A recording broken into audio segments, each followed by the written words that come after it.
Evening, everybody. I thought I'd just start with another video here. I was just thinking about this on the way back. So we're going to touch on Power Automate Desktop today. I love this thing. When it first came out, I was blown away by it. But the good thing as well, with all Windows 11 rolling updates, most people already have it on their workstations. You don't even have to ask IT. It's just available for you. So as you see here, this is my what do you call it? My starting point. So if you don't see it there, you just go search for it, Power Automate, and you'll see it. Again, this should come just with your workstation. Really, you don't really have to ask IT to install it unless they have a specific thing. But it's Microsoft product. I don't see why they would block it. So this is Power Automate Desktop. It's a pretty cool tool, to be honest. So one thing that I like to tell people about this and how to get them excited is um, most of you guys probably use Excel, probably know a thing or two about macro, right? So that's when you basically click record, you do your own thing. It will basically you go to the VBA code, it will create the VBA code for you, and then you can play it back. Essentially, you can click play, it will do exactly what you did on your Excel workbook. This is on a machine scale, desktop, laptop scale, essentially. So you can record, basically you go into a browser, you searching for a particular thing, and then you clicking on it, which is good because essentially that becomes an RPA, process automation. So let's just quickly start and show you how to do it. So this is the look and feel. There's a lot of stuff you can do, but we'll just click with new flow. So you see there, I click on new, click on flow, I'll call it tests. You can get Power FX enabled, which is kind of like a formula base for Power Platform. To be honest, I haven't used Power Automate for a while, so I will show you how to use this because I'm still learning on it as well. So you go click create. Now this is beautiful. So it will create the test stuff for you. Sorry, the actual thing for you. So this is all the actions you can do. You can do mouse and keyboard, but quickest way to show you guys how cool this is. Let me just record my own action here. So I'll click recorder. Cool. There you go. Now what I'm going to do is I'm going to click record. All right, so I'm going to go start with this. I always go with this show and tell. I'll click on that. I'll just type in Notepad. I'll click enter. You'll see there on the recorded action, it kind of recorded all of your actions. And then I will go click on the document and I'll say test. This is cool. All right, cool. Unfortunately, you can't see what I would just type there, but let's just click done there. All right, so you got your first starting macro. Right, you just record it. You can play it back, and I'll show you that in a jiffy.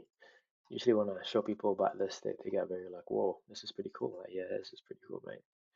I'm just gonna close this as well. All right, so I got this. Now I'm gonna click run, and I'm gonna show you my hands to basically prove that I'm not touching anything. All right, so I've clicked run. My hands over here. I'm stepping back. If you see there, it's all just the thing that you just did.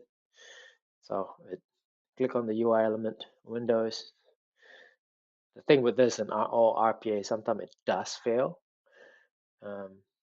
There you go. It failed to click element in the window because you click enter, you click note. It hasn't showed up yet, so it kind of wait for it to show up first, which is not great, right? So what you can do is why is it not showing up? Actually, it's pretty interesting. Usually it just show up. It's not there at all. What you can do here, you can just remove this because you don't have to wait for it to come. So I want to say here, I'm going to wait for, I'll make it 5 seconds. Surely Notepad will start by then. And then you can run it from here. Again, I'm stepping back here and we'll see it in action. I don't know why I'm whispering. Oh, it's trying to open Notepad++. I don't know why. All right, so obviously that failed because it doesn't open in time. This whole thing has failed, but you get the idea, right? So what else you can do? Oh, you can can also actually go on Edge. I think the extension is built into Edge now. Let me just close that. Let me just do another one. So I'm gonna delete all that, delete that.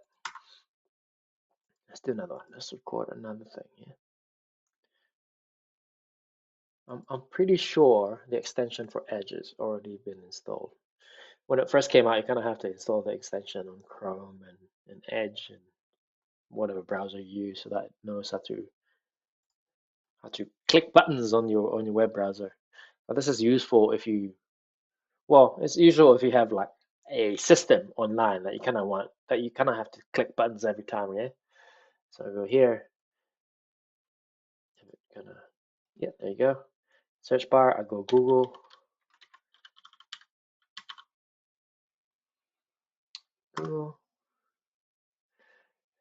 and then let me click on Google Wikipedia on the div.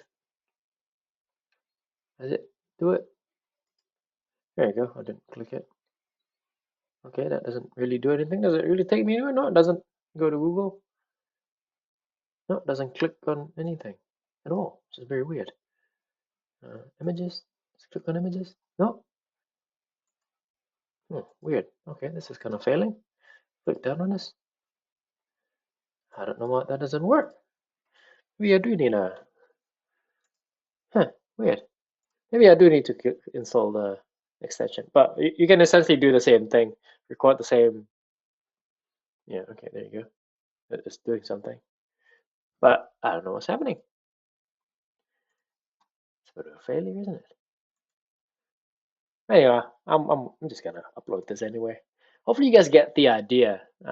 There's ways to get the extension working, and I don't want to spend over 10 minutes to show you guys how to install the extension and kind of figure out why this doesn't run. But you can do a bunch of stuff there.